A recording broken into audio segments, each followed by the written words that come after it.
Ya ini kan rangkainya paling tidak kepolisian, kejaksaan dan imigrasi. Iya. Gitu kan, dari kasus lama. Kan Ya, itu kan, anu yang 11 tahun yang lalu. Itu kan setidaknya satu rangkaian ini aja kan sudah kira-kira ini skandal abad ini sudah layak.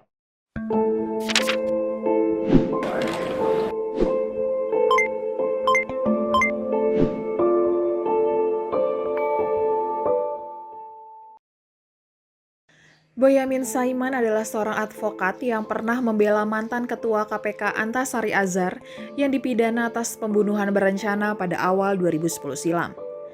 Namanya menjadi pusat perhatian media lantaran upayanya mencari keadilan terhadap Antasari hingga ke Mahkamah Konstitusi. Berkat upaya Boyamin, Antasari dapat mengajukan permohonan peninjauan kembali terkait kasus yang membelitnya lebih dari satu kali. Kali ini sosok Boyamin kembali disorot media. Perannya berhasil membuka jalan penegak hukum dalam upaya penangkapan buronan terpidana kasus hak tagih Bank Bali Joko Chandra. Berawal dari kejanggalan IKTP Joko Chandra pada pendaftaran peninjauan kembali di Pengadilan Negeri Jakarta Selatan, Boyamin meyakini sang buronan sempat kembali ke Indonesia. Koordinator Masyarakat Anti Korupsi Indonesia atau MAKI itu lalu mengungkap bahwa Joko Chandra pernah merekam data dan cetak IKTP di kantor Dinas Dukcapil Jakarta Selatan. Boyamin juga mengungkap adanya dugaan suap untuk memuluskan permohonan peninjauan kembali Joko Chandra yang diduga melibatkan Kepala Subbagian Pemantauan dan Evaluasi 2 pada Biro Perencanaan Jaksa Agung Muda Pembinaan Jaksa Pinangki. Tidak berhenti di situ, Boyamin juga membeberkan alur urusan penghapusan Red Notice yang diduga melibatkan 2 perwira tinggi Polri, yakni Brigjen Prasetyo Utomo dan Irjen Napoleon Bonaparte. Tidak hanya fokus pada kasus Joko Chandra saja, Boyamin juga menaruh perhatian terhadap gerak-gerik pimpinan KPK yang baru, salah satunya Ketua KPK Firly Bahuri.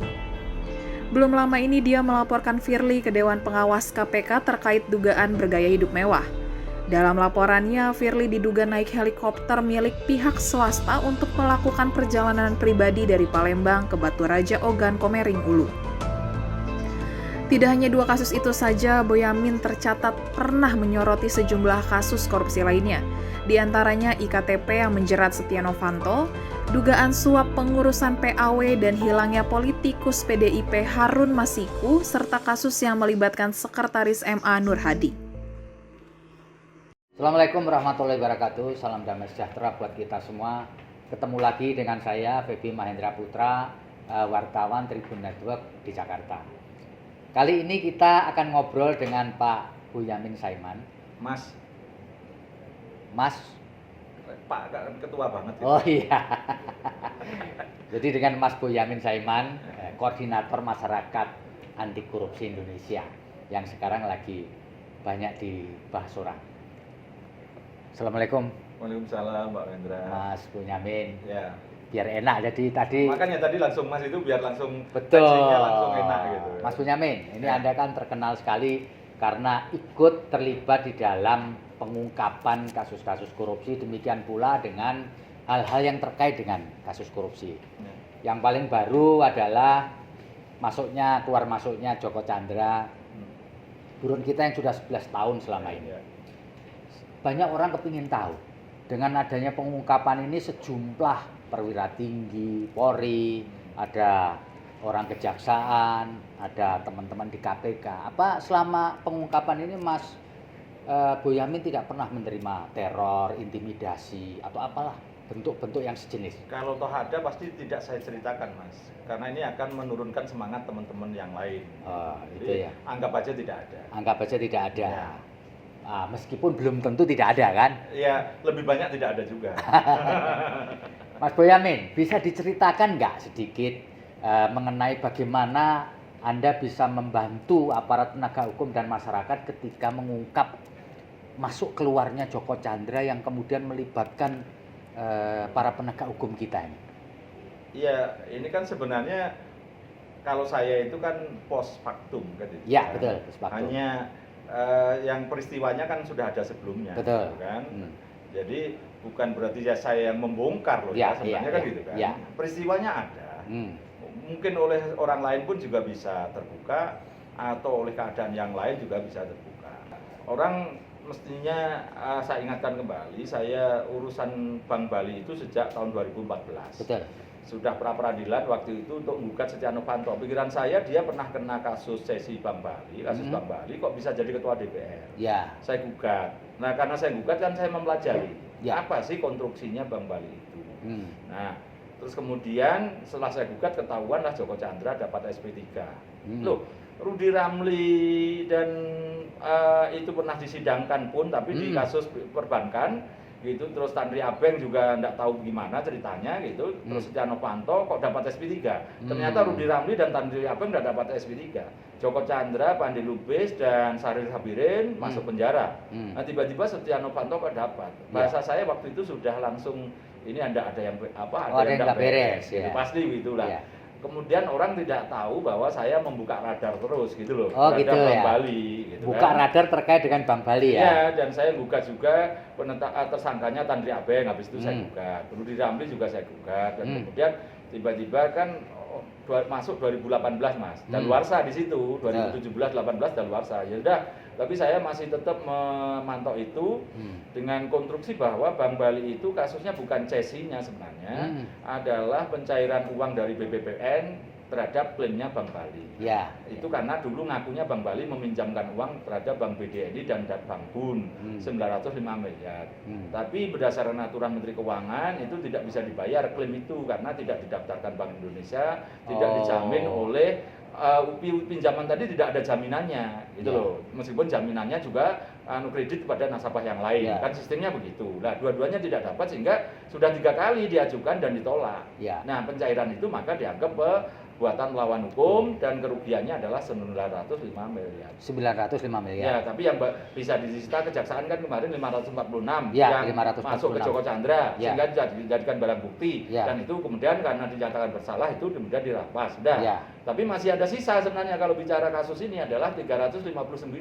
Dari 905 tadi ya? Iya, dan uang itu dulu masuk ke Bank Bali yang sekarang menjadi Bank Permata. Sebenarnya tinggal ngambil aja itu. Itu uang yang kamu terima dulu itu enggak sah loh, balikin kepada negara. Kan itu sebenarnya kan itu. Tapi itu pun belum dilaksanakan sampai sekarang. Rencana saya mau menggugat perdata sebenarnya, Mas. Terkait dengan sisa itu tadi? Sisa itu sudah saya pikirkan setelah saya tulis sudah menang di KPK itu, saya tinggal mengawal aja rencana saya Bank Bali ini. Nah, terkait eksekusi yang 500 sekian M itu, kalau itu sudah selesai ya? Saya tahu persis itu, sudah disetorkan ke kas negara, bahkan pajaknya juga sudah dibayar gitu kan, sudah selesai lah kalau itu. Dan Bank Permata nangis Bombay waktu itu. Duit 546 langsung diambil gitu kan. Kerasa meskipun itu duit akun escrow seperti tabungan, Mas. Gitu loh. Kan kalau saya kira-kira kan gitu, punya tabungan besar itu kan dirayu-rayu jangan dipindah kan gitu kan. Karena begitu pindah lalu nggak liquid lagi kan. Iya kan, gitu loh. Dan pihak ketiga itu kan sangat nyawanya bank kan di situ. Gitu. Lalu kembali ke Mas Bunyamin ke Pak Joko Chandra tadi yang keluar masuk tadi, radar Anda waktu itu sebenarnya gini, Mas. Kayak Mas Mahendra itu kan ada angkatan yang saya juga gitu kan, wartawan senior juga gitu. Saya langsung dibully waktu itu, terus saya buka itu ceritanya. Karena sebelumnya saya mampu membuat acara tertangkapnya Pak Nur Hadi. Betul. iPhone itu sehingga mampu ada surat nikah siri sehingga bisa menangkap persembunyiannya Pak Nur Hadi. Kedua, berkaitan dengan Pak Firly naik helikopter di kampungnya aja saya punya. Nah, terus kemudian pada tanya, masa nggak ngerti urusan Joko Chandra? Waktu itu kan sudah Jaksa Agung menyatakan di depan DPR kan tanggal 29. Awal-awal bulan itu Juli itu saya mulai ditanya-tanya. Terus saya jawab juga apa adanya kan, saya tidak ngerti, tidak punya datanya gitu. Terus kemudian ya tetap mereka, masa kamu nggak bisa nyari? Gitu ini tantangan jadinya. Gitu ya. Challenge-nya di situ ya. Iya, akhirnya tantangan ya saya meskipun sudah punya 2 prestasi tadi, rasanya kalau ini tidak mampu ya nanti satu itu saya tantangan saya. Kedua, kalau nanti tidak saya bongkar ini kan bisa aja lewat dan nanti putusan PK-nya dikabulkan seperti kasusnya yang Sudiono Timan dan itu di depan mata saya dan saya sudah punya sedikit pengalaman itu, masa ini akan lolos lagi. Maka kemudian saya masih mantau-mantau apa yang kira-kira gitu. Nah, tiba-tiba lawyernya itu jumpa pers. Karena udah rame kan gitu. Kemudian ditanya wartawan jumpa pers. Dan waktu itu ngomong bahwa pengajuan PK itu kok syaratnya dipenuhi kok dilampiri KTP kok gitu. Langsung ketika kalimat KTP itulah saya langsung muncul. Ketemu. Wah, ketemu ya. Gampang karena saya bobol KTP itu gampang. Oh gitu ya. KTP Mas Indra dicetak kapan, direkam kapan, anaknya siapa, ibunya siapa, alamatnya mana, pokoknya paling tidak tahu nama dan tanggal lahir aja lah. Itu. Nah, dari situ benarkah dia memang mencetak KTP di Indonesia? Wong dia sudah kabur lama. Ternyata baru saya waktu itu ketahuan dia nyetak tanggal 8, jam 7 pagi komputernya udah dibuka. Kan ada itu kan. Terus kemudian dicetak sekitar jam 8 itu. Oh, jadi bermula dari KTP dulu ya? Iya, KTP dulu. Dan saya dapat bahkan fotonya pun dapat gitu. Ya. Kalau saya buka-bukaan ini nanti kemudian dilaporkan sebagai membuka rahasia kependudukan, ya paling-paling kena 2 bulan, 3 bulan juga nggak apa-apa. Sudah saya buka juga. Gitu kan. Tapi saya yakin demi kebaikan, demi pengungkapan hukum, saya yakin itu ada pemaafan di situ. Setelah dari KTP lalu nemukan apa lagi? Ini macam-macam urusan kemudian. Paspor dulu. Oh Pak, setelah KTP paspor? Paspor itu waktu itu artinya sudah akhir bulan kan. Karena itu dicetak tanggal 22 Juli. Ya saya mendapatkannya setelahnya sedikit lah gitu. Terus kemudian juga informasi-informasi yang lain dapat. Terus kemudian dapatlah surat jalan yang diterbitkan oleh Brigjen PU. Ya, kalau itu rumit betul kalau itu dapatnya. Oh, itu rumit ya? Rumit, dan saya kira-kira kalau boleh membuka itu kira-kira 10 tahun lagi dari mana caranya atau siapa. Oh gitu ya. Bahkan saya bikin karena semua teman-teman media itu bertanya dan cara segala macam. Udah gini aja lah, saya kasih lomba berhadiah 5 juta kalau tahu dari lembaga mana. Kalau orangnya tahu saya kasih 10 juta. Gitu. Oh. Ya artinya coba apakah cara saya mendapatkan itu dengan rumit dan penuh rahasia dan perlu saya amankan betul, itu saya bikin lomba gitu. Kalau ada yang tahu dari lembaga mana dan dari istilahnya orangnya mana gitu, teman-teman gampang menebaknya, katanya dari Pejaten. Saya jamin 1000% bukan Pejaten dan orang-orang Pejaten. Oh, itu jadi posisinya begitu kan, orang kan selalu gampang begitu kan. Bu Yamin itu orangnya intel katanya begitu. Padahal exactly tidak benar ya. Sama sekali tidak benar. Kadang-kadang itu ternyata sering ditanyakan teman-teman wartawan juga gitu kan. Kemarin aja baru masih ada yang nanya begitu gitu. Pertanyaan lainnya ujung-ujungnya itu. Sudah dalam keadaan on begini saya kan udah tidak mungkin lagi kan gitu kan. Saya jawab aja bahwa caranya seperti itu, tekniknya gitu. Dan kemudian saya pun kan ragu Mas, karena ini hanya foto. Karena saya bukan dalam bentuk fisik, apalagi surat asli yang ada stempelnya itu juga bukan. Maka kemudian saya mencoba itu, saya bawa ke Palembang, terus coba saya karena dulu menwa, tahu surat jalan segala macam begitu, ke Pramuka juga pernah, demonstran juga mimpin kan gitu kan. Jadi saya ini menwa yang murtad gitu kan. Gitu kan, Orde Baru begitu kan, Gedung Ombo sampai jadi DPO segala macam kan gitu kan. Jadi ya karena waktu itu golput kan segala macam, orang-orang Gedung Ombo dituduh saya yang provokatori kan gitu kan. Nah, itu termasuk setelah surat jalan itu termasuk perjalanan Pontianak PP? Bukan Palembang, bukan. Surat jalan itu belum. Surat jalan itu ya memang surat jalan itu intinya kan Jakarta Pontianak. Tapi saya mencoba itu kemudian saya amankan lagi, masih saya ke Palembang, terus kemudian saya hari Senin itu saya ke Ombudsman melaporkan itu. Sebagai bentuk ada surat jalan untuk Joko Chandra. Saya tutupi lembaganya, siapa yang tanda tangan, tapi ini ada surat jalan.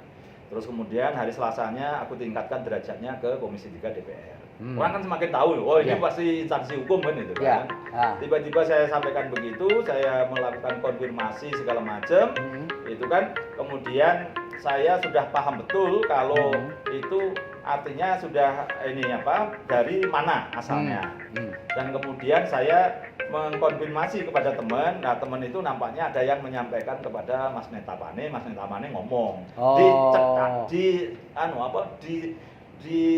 cetake itu artinya dibuka terang bahwa yang tanda tangan Brigjen PU dari Biro Korwas Bareskrim gitu ya. Ya saya senang aja, makasih. Dan kemudian besoknya lagi ada akun Twitter gitu kan, Diablo itu artinya di Gembok itu membuka itu manifest penerbangan pribadi dari Pontianak ke Jakarta, Jakarta Pontianak itu kan. Artinya saya dibantu oleh teman-teman juga. Meskipun hari Selasanya saya sudah tahu itu memang dari Biro Korwas gitu kan, tapi hari Rabunya dibuka oleh Netapane, ya saya seneng lah, paling enggak kan biar tidak saya aja kan gitu kan. Terus Twitter itu, kemudian buka yang itu rangkaian fotonya Pinangki dengan Anita dengan Joko Chandra dengan Pinangki kan kemudian gitu. Terus juga pesawat pribadi. Nah, dari dua itu saya dalami lagi. Foto ini bagaimana didapat segala macam. Jadi Mas Boyamin sebenarnya tidak ada hubungan dengan Neta Espane, tidak ada ya, tidak ada komunikasi. Teman pernah kenal. Enggak, maksudnya komunikasi terkait dalam itu. urusan ini enggak, ya. Sama sekali enggak. Termasuk karena saya tahu caranya dia dapat dari mana, karena saya ngasih ke teman saya namanya terus dikasih enggak mau tahu apa Neta Pani minta atau dia dikasih termasuk Twitter Diablo itu juga tidak kenal. Sekali kalau itu saya harus apapun sejak awal tidak pengen bohong dan jujur, saya tidak tahu menaung itu, siapa dia juga tidak tahu gitu. Tapi apapun saya menyampaikan terima kasih kepada pemilik akun itu. Karena disupport itu ya, mendukung kan, apa yang sudah akhirnya kan dapat manifest penerbangan pribadi dan foto. Nah, itu saya dalami lagi. Kan gitu loh, Mas. Twitter itu kan nggak tahu itu apa bentuknya, tapi saya dalami, saya dapat tiket penerbangannya Pinangki tanggal 12 November ke Kuala Lumpur berangkat dari Singapura. Artinya kan dari Jakarta. November 2019 ya? Itu berangkatnya dari Singapura pakai pesawat Malaysia Airlines. Itu pesawat berapa jam berapa? Siang lah jam 12-an. Sampai sana ya jam 1. Terus kemudian malamnya jam 8 balik dari Kuala Lumpur ke Singapura. Itu yang pertama. Dan itu ada hasil fotonya berupa Joko Chandra dengan Pinangki. Yang foto ternyata Saksi Rahmat. Yang kotak yang ternyata ada foto Pinangki, Anita dan orang kotak itu. Ketahuan di situ. Kemudian saya dapat informasi penerbangan lagi tanggal 25 November. Dari Jakarta jam 8 pagi pakai Garuda ke Kuala Lumpur. Pinangki dan Anita. Terus sampai sana kemudian berfoto lagi 3 orang. Berarti ada yang foto lagi dong. Yang foto ternyata Rahmat. Berarti Rahmat ini juga ikut lagi ke sana. Terus kemudian dari rangkaian itu kemudian saya bisa membuat alur. Ternyata Pinangki gitu kira-kira, tapi dugaan ya. Pinangki meminta Rahmat untuk dihubungkan dengan Joko Chandra. Karena Pinangki pasti nggak punya lah, direct langsung ke Joko Chandra. Nah, karena Rahmat ini hubungannya luas, karena dia banyak teman segala macam, bisa ngakses dan bisalah ketemu Joko Chandra di sana. Dan mungkin ya bahasa yang disampaikan juga bahwa ini Jaksa P itu orang dekatnya pejabat tinggi di Kejaksaan Agung, sehingga Joko Chandra bersedia nerima. Iya. Itu punya akses ya dengan itu. Paling tidak entah nyatut atau apa, paling tidak punya bahan nyatut kan gitu kan. Itu. Dan nyatanya Joko Chandra percaya, kemudian menerima dan percaya, dan bahkan pertemuan kedua itu kemudian sudah ada proposal kira-kira kalau permohonan ini kan pengajuan fatwa ke Mahkamah Agung. Jadi fatwa itu kira-kira maunya isinya apa kira-kira? Bahwa putusan bersalah Joko Chandra penjara 2 tahun itu tidak bisa dieksekusi. Non executable. Nah, kayak perdata kira-kira gitu. Ya. Ini baru saya ketawa aja, kalau kita lawyer gitu, saya punya kantor lawyer, kalau pidana itu tidak mungkin akan mintakan fatwa, itu jarang. Kalau itu kan biasanya di perdata, tapi ini pinter sekali ini. Dicoba ya. Gitu. Jadi mau diuruskan fatwa dari Mahkamah Agung yang intinya putusan itu tidak bisa dieksekusi. Ya, gitu. Nah, artinya pada posisi alasannya ya putusan MK bahwa jaksa tidak boleh PK. Itu perdata. Terus kemudian tidak ada putusan di dalamnya 197K itu KUHP itu mengatakan bahwa harus ada perintah penahanan. Nah, itu kan untuk tingkat pertama dan banding. Kalau sudah tingkat Mahkamah Agung kan nggak perlu lagi kan gitu kan. Sudah inkrah kan gitu kan. Nah, itu yang jadikan alasan. Yang mau disekenariokan lah ya. Dan karena dia dari Kejaksaan Agung, nampaknya dia juga mungkin barangkali menyampaikan fatwa nanti akan didukung oleh Kejaksaan Agung. Nah, orang yang dicatut tadi gitu kan, bahwa akan mendukung dan buat rekomendasi kira-kira kan gitu. Sehingga Joko Chandra nampaknya percaya dan bisa memberikan janji bahwa nanti kalau berhasil akan sekian juta US dollar. Berapa itu yang Mas Bonyamin ketahui atau informasi yang saya dapat 10 juta US dollar. 10 juta US dollar itu tapi setara apa? 140 miliar. 140 miliar. Ya. Janji loh ya. Janji kalau semuanya beres. Ya. Dan bahkan sebelumnya menurut informasi yang saya dapat dan juga Pinangki itu proposalnya lebih besar dari itu. Lebih besar dari 147 miliar itu. Itu dolarnya 100 juta US. 100 juta US itu setara berapa ya Mas punya? Pokoknya triliun lah Mas. Triliun ya? Ya 1,4 kalau tidak salah. 1,4 triliun. Ya, karena kalau kita $1 itu 14.000 ya, Ya. ya gitu-gitulah gitu Ya. kan. Nah, saya juga kaget sampai segitu ya kira-kira Ya, kan gitu kan. Ya boleh 2 triliun. Mahal 10 kali gitu ya. 10 triliun juga boleh mengajukan penawaran kan Ya, gitu kan. ya. Tapi dengan angka 10 juta itu pun juga besar. Besar. Nah, proses perjalanan berikutnya nampaknya ini batal dan gagal. Enggak, tapi dari hasil penyidikan kan katanya terungkap bahwa sudah ada down payment. Nah iya, itu belum tentu down payment juga Mas, uang saku kali. Uang saku ya? Kira-kira. 7,3 M loh Mas, masa uang saku 7,3 M. Ya, artinya $500.000 itu Ya. ya. Dan Terus katanya ada juga mobil, pemberian mobil atau itu termasuk yang itu? nampaknya uang itu Dibelikan. dibelikan mobil. Oke. Itu loh. Iya, iya, Makanya iya. kemarin dealernya BMW kan dipanggil. Iya, iya, iya. Anu, itu artinya kan mungkin tanggal berapa kira-kira nyambung dengan tanggal ini kan gitu teman.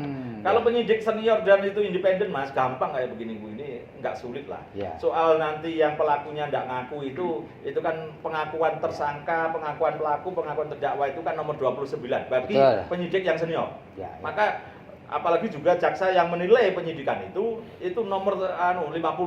Artinya itu Mas, berkas itu pengakuan tersangka itu sengaja disembunyikan, dia mempelajari saksi, Oke. dokumen dan lain Ya, sebagainya, ya, baru ya. nyambung, baru melihat itu.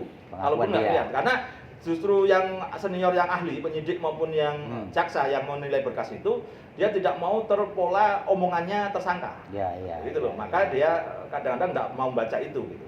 Jadi berkas lengkap tidak oleh jaksa juga begitu, penyidik juga begitu. Ya, pengakuan tersangka pelaku itu nomor 29. Jadi nyambung lagi bahwa ternyata skenario fatwa itu nggak berhasil. Nggak berhasil. Nah, lalu apa yang terjadi setelah nggak berhasil? Iya, kemudian nampaknya proses berikutnya karena Anita ini kemudian sudah diperkenalkan dengan Joko Chandra. Anita pengacaranya ya, kuasa hukum waktu ya. itu kan sebenarnya fatwa itu Anita juga sudah diajak. Oh. Tapi pelengkap, kira-kira Ya, gitu Mas. sudah diajak ya. Ya sudah diajak karena yang mengajukan permohonan fatwa kan tetap harus lawyer. Ya, Jaksa betul. kan nggak bisa. Nggak bisa. Sudah diajak gitu loh. Ya. Pertama belum diajak, yang kedua diajak Ya. gitu loh. Karena nampaknya Pinangki juga tahu bahwa Anita itu juga punya kenalan di beberapa tempat termasuk ya biasalah kalau lawyer di pengadilan, Mahkamah mungkin di Agung, Mahkamah Agung juga dianggap wajar aja. Tapi nampaknya ada juga temennya Pinangki dan Anita barangkali gitu Ya. kan. Di MA namanya S gitu kan. Tapi mungkin S terus kemudian mencoba tanya-tanya, oh nggak bisa gitu, jadi belum tentu dia terlibat loh S ini kan gitu. Ya, ya, ya. Nanyakan bahwa skenario itu nggak bisa gitu. Ya, artinya Pinangki dan Anita bisa aja tanya ke dia, Ah. bisa nggak ini, mungkin S terus kemudian hari berikutnya jawab nggak bisa lah, mana mungkin gitu, kadang-kadang Ya, kan ya, gitu ya. kan. Nah, kemudian setelah ini gagal dan batal kan nampaknya Pinangki untuk proses lapor ke Joko Chandra itu nampaknya antara maju mundur kan kira-kira gitu. Tapi kira-kira gitu loh ya. Terus Anita kemudian karena kenal udahlah kemudian dia menawarkan proposal Skenario lain. peninjauan kembali. Pakai cara peninjauan kembali. Ya, kembali yang sudah kita ketahui didaftarkan tanggal Dan 8. oke, berarti oke Ya. kan setelah ditawarkan itu Pak Ya, Joko Pak Chandra. ya udahlah akhirnya bahkan dia juga datang itu kan untuk daftar itu kan sebagai Ya. persyaratan untuk mengajukan PK kan gitu kan, dan honornya berapa bagi lawyer itu hal yang biasa aja bagi saya, tidak ada persoalan Ya, apa, ya, ya. 4 miliar, 10 miliar Bukan gitu. isu ya? Bukan isu, karena itu memang upah gitu kan. Ya, ya, ya. Dan memang lawyer itu enaknya kan gitu Mas, tidak ada rate, Ya. rate bawah atau rate atas kan. Ya, gitu kan. ya. Tergantung sepakat aja gitu. Ya. Nah, berangkat dari itu kemudian kan kita ketahui bersama, maka kemudian saya runut lagi. Oh, surat jalan. Oh, ternyata surat jalan dilengkapi oleh IGD Gembok itu Ya. surat COVID, Ya. surat kesehatan. Surat kan gitu kesehatan, kan. ya. Nah, artinya paket surat jalan dan surat Bebas paket, COVID. bebas COVID dan surat kesehatan. Kan. Baru kemudian rame lagi kan kemudian ya sudah nampaknya kabar reskrimnya setahu saya mungkin apakah marah atau apa karena kecolongan atau apa begitu proses yang terbuka itu langsung di Propam, disidik awal ada bukti permulaan langsung disidik oleh Bareskrim. Ya. Maka kemudian dirunut lah kan itu kan. Oh, ternyata surat jalan dibuat di kantor ini dan kemudian siapa yang ngurus, ketahuan TS kemana aja, ternyata juga Selain itu kan juga memang surat kita ketemukan itu surat bebas red notice itu kan, bukan istilahnya penghapusan atau apalah macam-macam kalimatnya itu kan, itu pemberitahuan dari NCB Interpol kepada Imigrasi dan Kejaksaan Agung bahwa red notice Joko Chandra sudah terhapus, kalimatnya kan gitu kan, karena tidak diperpanjang sejak tahun 2014. Maka itulah satu rangkaian bahwa TS tadi memang mengurus surat jalan, itu Anita yang sebenarnya mengurus surat jalan, tapi TS tadi minta Brigjen PU untuk diperkenalkan dengan NCB Interpol dan Kepala Divisi Militer, kira-kira kan itu. Nah, pejabat itu kemudian prosesnya kemudian keluarlah red notice. Nah, kemudian kan pertanyaan semua orang dan penyidik pun sama. Ini surat-surat ini keluar nampaknya kok rasanya kalau gratisan kan tidak mungkin. Maka kemudian mulai dilakukan penyidikan. Dan nampaknya justru saya pernah mengatakan Brigjen PU Prasetyo Utomo itu layak jadi justice kolaborator. Itu karena berangkat dari pengakuan dialah memang dia yang membuat surat itu. Dan kemudian dari Tommy Sumardi dapat hadiah yang menurut pengertiannya Prasetyo Utomo memang bukan kaitannya dengan surat jalan. Hal yang berbeda, kan gitu, sejumlah $20.000. Nah, cerita itu nggak tahu diberikannya ada 3 versi lah paling tidak, di ruangannya PU, di mobil atau di restoran. Tapi pada saat itu bahwa TS tadi membawa duit banyak dalam kantong plastik. Nah, terus mengatakan ini kira-kira akan diberikan siapa? X gitu, kan gitu. Terus kemudian PU tadi komentar kok banyak sekali bro. Nah, nggak enak karena ini apapun pernah ngurus segala macam, ya udahlah diambilkan 1 bendel ini untuk kamu. Itu kaitannya juga sama dengan kepala NCB Interpol kita ya, terkait dengan tadi rangkaiannya kan bukan hanya sekedar. Makanya ketika kepala divisi minta ditetapkan tersangka itu kan karena produknya itu penghapusan red notice tadi, itu kan produk NCB Interpol, sekretaris itu bintang 1 kan, Nugroho Wibowo. Dan Nugroho Wibowo mungkin ditanya kan gitu kan, kamu siapa yang nyuruh atau siapa, kan yang tanda tangan dia, kan gitu kan, mungkin karena itu kopnya resmi, surat resmi kan itu tembusan kan sampai siapa atau mendasarkan perintah dari apa, kan ada semua itu kan, dan ada memo-memo pasti kan gitu kan. Nah itu kemudian nampaknya malah yang ditetapkan tersangka bukan Nugroho Wibowo, artinya bisa aja dia bawaan yang menjalankan perintah atasan. Yang ditetapkan tersangka malah yang atasannya, yaitu Irjen NB, gitu kan, dianggap kemarin TS itu memberi uang selain kepada PU juga kepada NB. Meskipun NB kemarin menolak, menyatakan tidak pernah menerima itu. Ya sudah, nanti itu kan urusannya penyidik kan, bukan saya harus mengkonfirmasi atau mengcounter itu kan juga tidak mungkin kan gitu. Ya monggo aja. Dan saya kan sebenarnya tidak paham bahwa yang saya ketahui itu kan kemudian bahwa yang ngurus ini TS itu aja. Bahwa TS itu memberi uang berapa dan segala macam tadinya kan nggak tahu saya. Tapi bahwa saya tahu tahu awal itu memang ada duit 20.000 itu gitu. Ya itu, dan proses berikutnya sebenarnya uangnya berapa, saya ditanya teman-teman media itu, lah berarti berapa ke NB? Ya saya tidak tahu, tapi rasanya mungkin ya lebih besar, wong tadi dari konteksnya kan membawa betul. Gitu kan. Dan saya memahaminya kemudian CCTV itu kan disita semua jadi alat barang bukti kan gitu kan. Nah CCTV itu kan mungkin bisa merekam kegiatan Tommy Sumardi gitu kan, yang saksi pada saat itu, yang sebenarnya itu TS juga sudah ditetapkan tersangka, masuk itu tanggal berapa, jam berapa, masuk ruangannya PU, habis itu masuk ruangannya tempatnya NCB misalnya kan gitu kan. Nah NCB kan ditanya siapa yang didatangi. Nah yang paling bawah enggak, pernah datang saya tapi saya antarkan ke sana, kan bisa begitu kan itu kan. Nah dari rangkaian itulah kemudian saya karena dunia hukum dan sering menjadi posisi korban, artinya membela korban gitu kan, kasus-kasus korupsi maupun artinya mewakili maki atau perkara-perkara pidana umum yang sebagai korban, karena kantor lawyer saya itu agak susah kalau membela pelaku atau tersangka, jadi maka pahamlah proses-proses itu gitu kan. Mas Boyamin, kalau tadi disebutkan adanya pencabutan atau penghapusan atau apapun lah istilahnya red notice, sebenarnya menurut pengetahuan Anda ini sebenarnya skenario ini yang nyusun siapa ini? Apakah lawyernya dalam konteks ini kalau Anita? Lawyer itu kan aku istilahkan ular kecil bagian ekor gitu kan, hanya pelengkap penderita aja. Nah, apakah ini skenario menurut pengetahuan Anda ya, lawyernya Pak Joko Chandra atau siapa ini ya? ya menurut saya lebih banyak berperanan TS, tapi nampaknya TS pun juga karena rangkaian ini dimintai tolong atau kalau tidak diorder lah ya gitu dari Joko Chandra dan istrinya kira-kira kan gitu. Dan tahu kan seluk-beluk paling tidak tahu bahwa dia masih dicekal. Oh iya iya. Dicekal iya, paling iya, tidak iya. ini karena red notice. Harus dihapus nih red notice-nya gitu. Iya. Terus untuk supaya bisa masuk Indonesia Yang dengan- ngurus TS karena dia mengenal lingkungan itu ya. Gitu. Terus kemudian bagaimana bisa PK? Harus punya KTP, diuruslah KTP. Enggak, Pak Bonyamin tahu nggak bahwa sudah jadi pengetahuan umum dan sudah diakui juga bahwa Kabar Reskrim kita Pak Listio Sigit ini mengenal TS. Ada hubungannya nggak nih? Iya, saya pun ada yang menyampaikan ke saya memang TS itu banyak kenal, hampir pejabat di lingkungan Mabes Polri kenal semua gitu.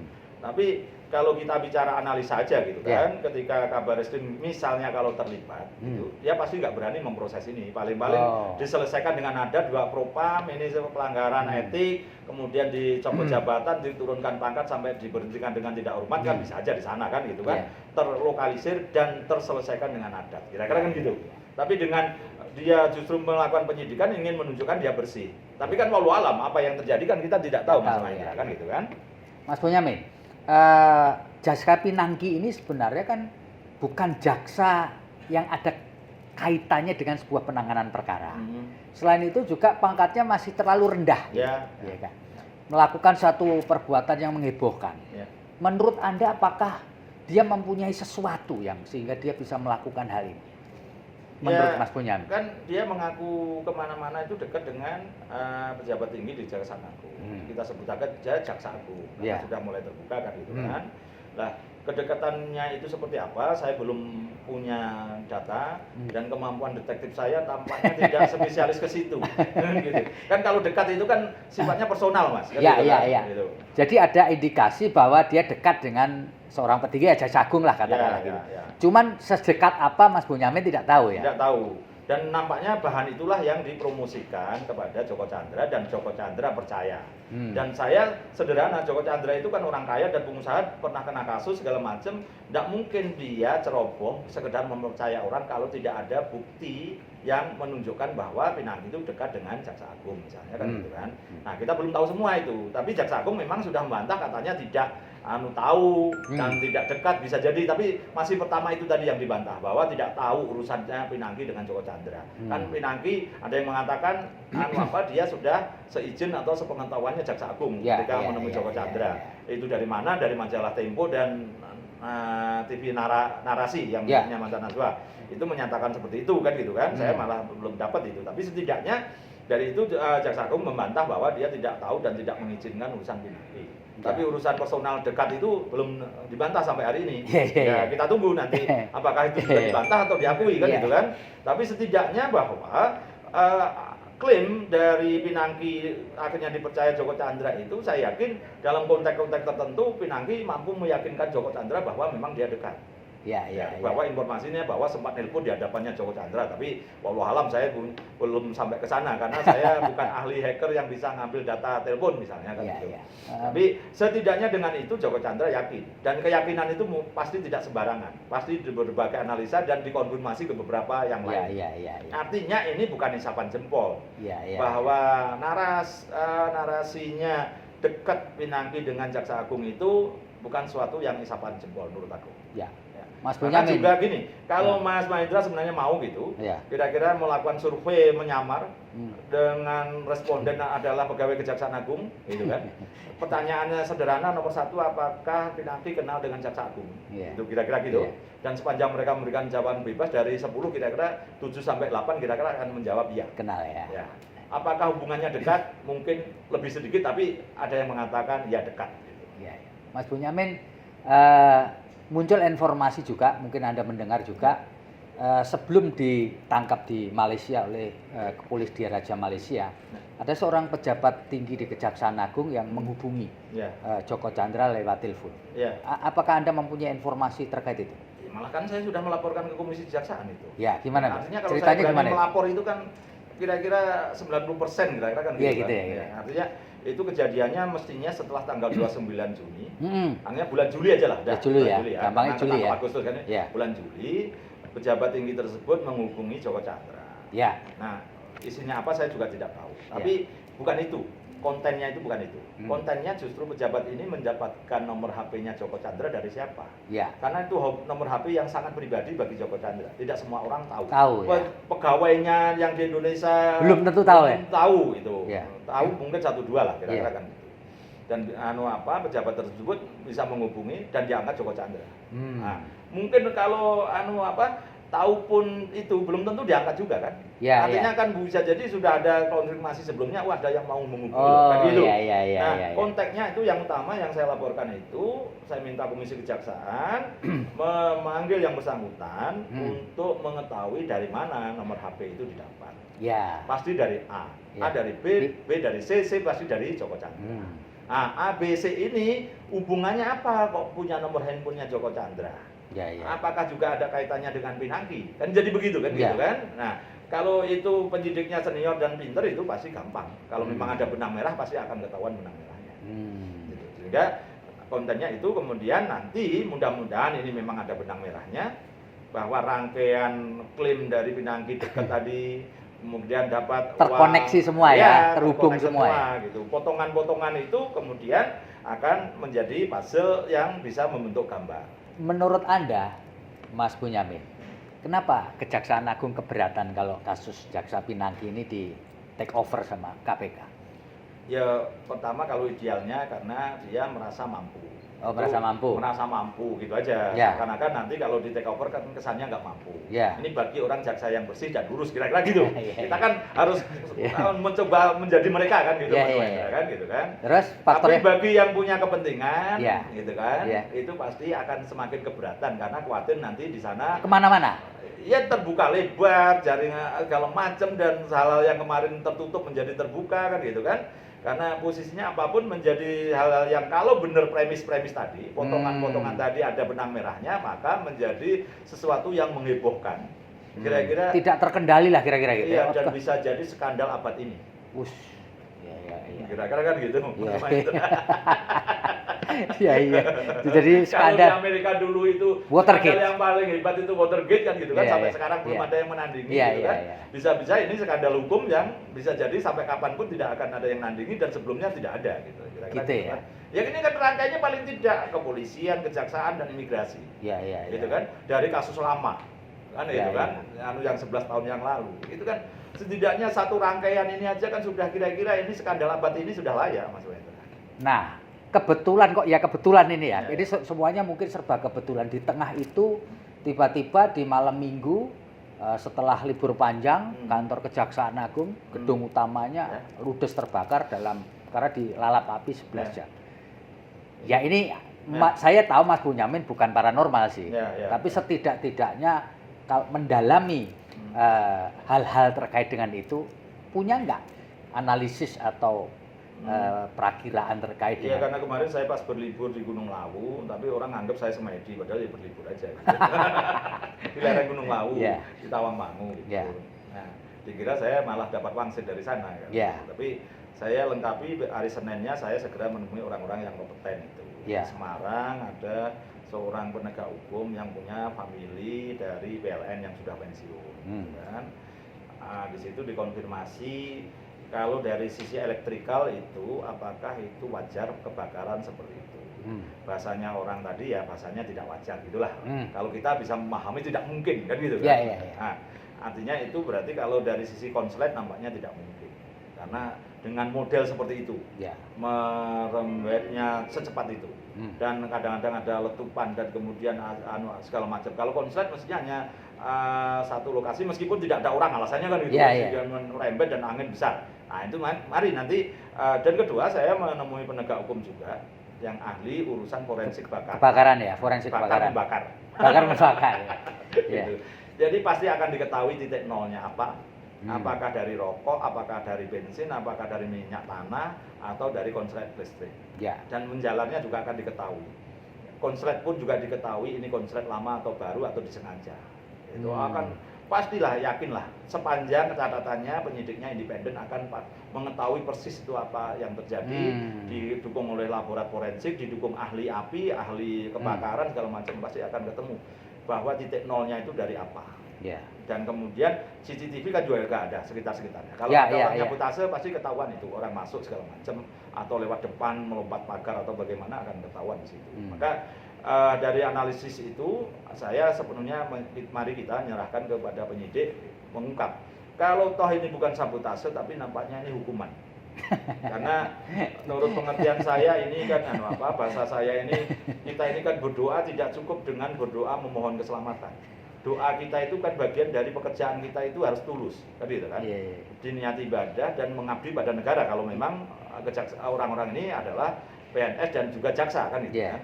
Ketika terjadi perselingkuhan itu baik arti sempit maupun arti luas kira-kira, dan nyatanya kasus Joko Chandra ini menurut saya ada banyak selingkuh di situ. Nah, gitu kan? Selingkuh ini jadi unsur-unsur selingkuhnya ada lah kira-kira ya. Arti luas, arti sempit bisa aja kan gitu kan? Bisa dua-duanya, bisa salah satu kan gitu kan? Nah, sehingga kemudian kalau kita orang Jawa itu kan sesuatu yang dibuat, sesuatu yang tidak benar banyak akibatnya. Mobil yang dibuat mesum bisa-bisa tabrakan. Rumah yang dibuat mesum bisa ya kebakar. Tapi kalau gedung ini ya dibuat selingkuh atau tidak selingkuh atau apa nyatanya kebakar. Kan kalau dibalik kan itu logika kita dibalik, apakah bakar karena selingkuh kan gitu kan? Nah, bisa aja kan gitu. Tapi wallahu alam saya tidak tahu itu. Tapi apapun proses Joko Chandra ini jelas terjadi perselingkuhan di situ. Kan gitu. Bagaimana seorang jaksa yang harusnya mengeksekusi, menjebloskan penjara malah berusaha membantu untuk bebas dari jerat hukum. Itu aja kan sudah ketahuan di situ kan. Sehingga kalau ini dihukum atau tanda kutip dikutuk gitu, ya rasanya juga sebagai sesuatu yang wajar juga gitu kan. Nah, apakah ini kemudian juga pada posisi tertinggi karena juga sebagai hal yang non ilmiah juga begitu, spiritual atau paranormal juga, artinya ada sesuatu yang bisa jadi kalau ini dalam keadaan tidak ada masalah begini, api mungkin akan cepat jinak, kira-kira kan gitu. Api ini kan juga boleh marah kan? Betul. Gitu loh, kira-kira kan gitu. Nah, terkait dengan masalah yang terakhir Pak Joko Chandra ini, ada nggak orang yang akhir-akhir ini mencoba menghubungi Mas Boiman? Ada saksi yang mencoba menghubungi saya, tapi saya tetap berusaha punya kode etik itu, tidak bertemu dengan pihak-pihak yang berurusan dengan sesuatu yang saya urusi. Ada data misalnya. Kira-kira maunya apa orang ini? Ya pendekatan, bahkan pesan yang disampaikan ke saya, tolong dong jangan disebut nama lengkap misalnya gitu. Itu ada gitu. Nah, saya punya kode etik ini sudah saya bangun sejak tahun 99 ketika untuk masyarakat tidak berhubungan. Ya berhubungan dengan pihak-pihak yang berurusan, apalagi yang saya laporkan. Tidak alasan ini untuk pendalaman segala macam, tidak ada alasan. Bahan yang saya punya cukup itu, dengan kemampuan saya dalami, saya carikan berkas segala macam, saya laporkan, kalau masih mentah saya laporkan, nanti memanfaatkan jaksa, polisi, KPK untuk mendalami. Kan gitu. Nanti kan saya dapat bocoran dikit-dikit. Nah, kan gitu kan. Mereka masih punya hati nurani kok, Mas, gitu kan. Kalau memang bisa diteruskan, kalau tidak. Saya dari 10 misalnya masuk 5 aja kan sudah cukup banyak yang korupsi. Dan kemudian nanti kalau ada intervensi dari pimpinan atau apa, tinggal saya gugat pra peradilan. Maka bukti itu keluar semua. Kan malah begitu kan gitu. Saya mengujinya kan gitu aja. Teknik ini kan kadang-kadang orang nggak paham. Jadi saya melaporkan mentah kepada polisi atau jaksa atau KPK. 3 bulan saya gugat, mana kan gitu di depan hakim. Yang penting saya udah laporan indikasinya begini-begini, mengerjakan atau tidak. Itu aja 21 persoalan. Kerjakan apa? Itu kan kebuka misalnya. Kebuka 1, padahal buktinya 5. Nah, nanti kan saya gugat lagi bukti 2, 3, 4, 5. Lama-lama lengkap juga kan. Hanya butuh telaten aja kok, Mas. Dan pra peradilan itu tidak bayar, jadi kan. Mas Boyamin, ini satu lagi nih, terakhir nanti mungkin teman-teman tanya. Menurut prediksi Anda, apakah hasil pemeriksaan di kejaksaan itu akan berhenti hanya pada jaksa Pinangki saja? Justru itulah kecurigaan saya, terus terang aja, Mas. Karena memang meskipun bahasa saya memang dia saking pinternya seperti buka warung sendiri. Tapi rasanya logika masyarakat dan logika saya yang lain itu tidak mungkin. Gitu.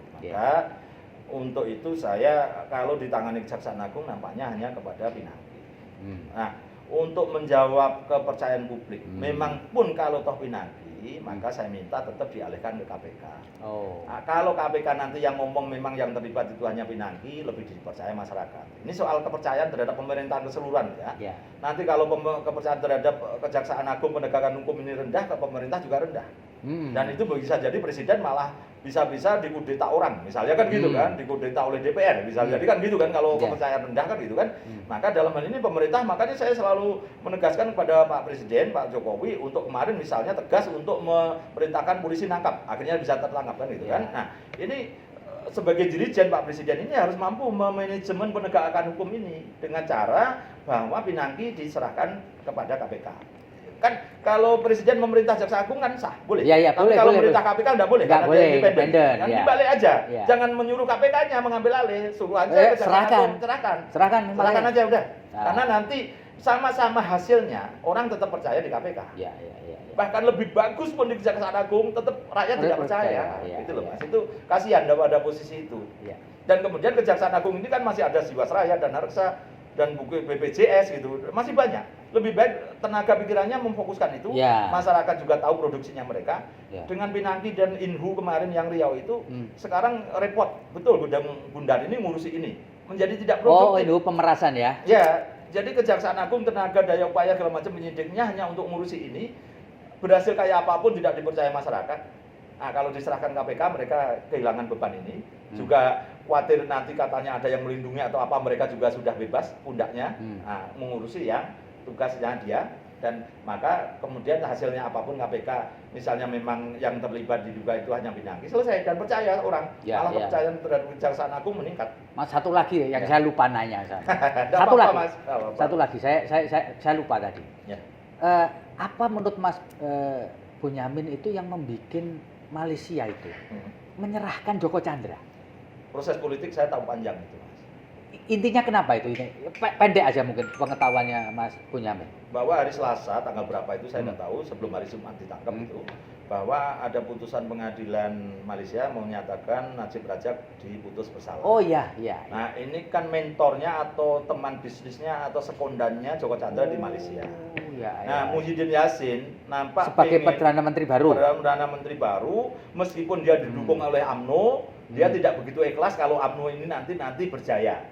Pengen partai bersatu yang berjaya otomatis. Maka kesempatan ini seakan-akan tanda kutip dipakai di paling tidak Mahkamah Agungnya, pengadilannya Malaysia dilepas saja untuk netral. Tidak dipengaruhi. Sehingga ketika netral dinyatakan bersalah, ini kan UMNO punya seperti borok gitu kan, kan? Karena Najib Razak masih pengurus UMNO kan gitu kan. Sehingga kalau pemilu itu nanti ke depan paling tidak UMNO ini tidak akan naik suaranya, bisa jadi kan gitu, bahkan tidak jadi pemenang. Sementara dia kebutuhan partai bersatu. Muhyiddin Yassin mengajaklah yang Partai Keadilan Rakyat yang miliknya Anwar Ibrahim menyeberang ke sana, kan sekarang 32 kursi. Nah, itu modal kan, apalagi dia sebagai pemerintahan Perdana Menteri, harapannya kan bisa menang pemilu. Kan seperti di Indonesia aja kan, Mas. Kelihatan ini katakanlah PDIP yang berkuasa menggandeng partai Gerindra. Kira-kira ikhlas nggak nanti kalau Gerindra ini suaranya tambah atau naik atau bahkan menang gitu kan? Pasti kan tidak ikhlas kan gitu kan. Ya paling tidak ya jangan terlalu banyak lah menterinya kan gitu kan. Dan itu berlaku dimanapun termasuk Malaysia. Jadi sebenarnya lebih kepada pertimbangan politik juga. Politik satu itu. Dan kedua, Pak Jokowi saya yakin itu mengontak Pak Muhyiddin Yassin karena hubungannya dekat. Karena bahasanya mungkin Pak Jokowi, tolong dong itu ditangkap dipulangkan. Ini jadi heboh dan ini membuat malu seluruh rakyat. Selaku kepala pemerintahan saya juga ikut malu. Kira-kira kan gitu kan. Jadi ada proses politik di sana, ada proses diplomatik antara kedua kepala pemerintahan, gitu kan, dan juga kemudian desakan kita semua. Gitu kan. Kita kan semua malu kan kalau tidak tertangkap. Meskipun ini katakanlah jangankan 3 jenderal, 10 jenderal pun kena. Dan jaksa ini juga bisa jadi 10 jaksa, tetap rakyat hanya ini kan bagian ekses, tapi Joko Chandranya kan tidak bisa dipulangkan. Tadi aja. Baik, terima kasih Pak Bonyamin Saiman. Kita sudah ngobrol terkait dengan kasus Pak Joko Chandra yang menghebohkan negeri ini. Tadi sudah disampaikan panjang lebar. Sebagai penutup barangkali Mas Bonyamin ingin menyampaikan closing statement terkait dengan kasusnya Pak Joko Chandra. Ya, mudah-mudahan dari proses ini nanti ada perbaikan indeks prestasi korupsi, Mas. Kalau ini betul-betul nanti polisian dan Kejaksaan Agung tegas dan KPK bisa ngambil alih, saya yakin indeks prestasi kita pasti di atas 4 nanti. Dan tolonglah negara kasihan sama saya, Mas Mahendra. Dengan pra peradilan itu ya sebenarnya capek, saya harus setiap kasus hampir rata-rata besar saya harus pra peradilan, capek. Itu satu. Kedua, saya juga pengen di umur 50 tahun nanti agak fokus di dunia lawyer gitu kan. Dunia detektif saya mungkin juga akan kurangi, Mas. Karena nyata dalam kasus Joko Chandra itu sampai terus terang aja demi memahami politika di Malaysia, saya datang ke sana 2 kali loh, Mas. Oh gitu ya? Pemilu yang kemarin saya ikut waktu kampanye. Dan saya ingin tahu siapa nanti yang menang. Kalau nanti yang UMNO menang, rasanya Joko Chandra semakin jauh. Saya begitu. Bahkan datang ke sana sampai paham partainya itu apa, Partai Amanah miliknya Muhammad Sabu, saya paham. Terus kemudian Partai Bersatu didirikan Muhyiddin Yassin, dan kemudian Asmin Ali pindah ke nyebrang sehingga Mahathir Muhammad terguling. Saya waduh, ini pikiran saya waktu itu kalau ini UMNO yang berkuasa lagi dari partainya Mahathir Muhammad, artinya Partai Bersatu dan PRK-nya Anwar Ibrahim, tapi nyatanya enggak juga, ternyata Muhyiddin Yassin bandul gitu loh. Jadi itulah saya harus sampai memahami itu. Nanti urusannya kalau lari ke Amerika, saya harus belajar politik Amerika. Pergi ke Amerika lagi juga gitu kan. Itu tolonglah negara saya tidak minta upah, tidak minta penghargaan kompensasi, atau sertifikat atau apa segala macam, saya tidak butuh itu, tapi ambillah tugas-tugas itu secara maksimal, peran-peran itu secara maksimal, sehingga saya kembali bisa sebagai rakyat biasa. Oke, terima kasih Mas Bonyamin Saiman, Koordinator MAKI. Assalamualaikum warahmatullahi wabarakatuh.